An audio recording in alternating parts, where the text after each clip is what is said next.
સરીગામ જીઆઈડીસીમાં આજે વહેલી સવારમાં એક ગેસ લીકેજની ઘટના સામે આવી હતી। ગેસ લીકેજ થતા ત્યાંથી પસાર થતા લોકો અને કંપનીમાં કામ કરતા લોકોને હાલાકી પડી હતી।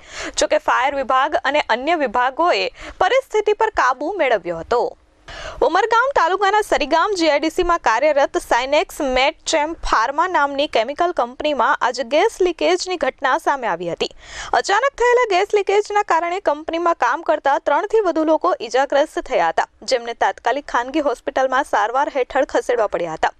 ગેસ લીકેજની અસરથી આસપાસના વિસ્તારોના રહેવાસીઓમાં આંખોમાં બળતરા અને શ્વાસ લેવામાં તકલીફની ફરિયાદો સામે આવી હતી। ઘટનાને પગલે લોકોમાં ભારે અફરાતફરી મચી ગઈ હતી। આ ઘટનામાં કંપનીના સંચાલક પણ ઈજાગ્રસ્ત થયા છે।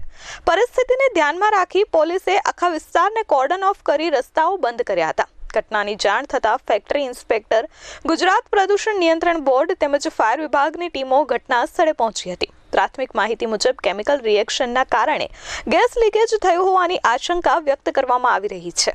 હાલ તંત્ર દ્વારા ગેસ લીકેજના ચોક્કસ કારણો અંગે વિગતવાર તપાસ શરૂ કરવામાં આવી છે। શું તકલીફ થઈ ગઈ તમારા?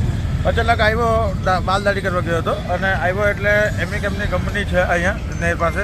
અચાનક આંખમાં એવો વાયરસ લાગ્યો કે આંખ મારી બંધ થઈ ગઈ અચાનક એટલો, ને આંખમાંથી પાણીના આંસુ પડવા લાગ્યા છે અને ગભરાટ પણ થયા કરતી છે અત્યારે।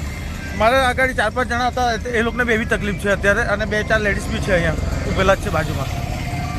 अरगोन से सरीगाम जीआईडीसी जाते समय 2 नंबर के पास कोई कंपनी है, वो इतना मतलब केमिकल गैस क्या छोड़ा है, आँख में इतना जलन हो रहा है, आँख से पूरा देखिए आंसू निकल रहा है, जाने में बहुत तकलीफ हो रही है। सब पब्लिक को एक बार देख लीजिए, सब लोग ऐसा गाड़ी खड़ा करके साइड में सब आँख रुमाल लगा सब સિંહ રાજપૂત સાથે પ્રશાંત પંચાલ, H24 ન્યૂઝ, સરીગામ।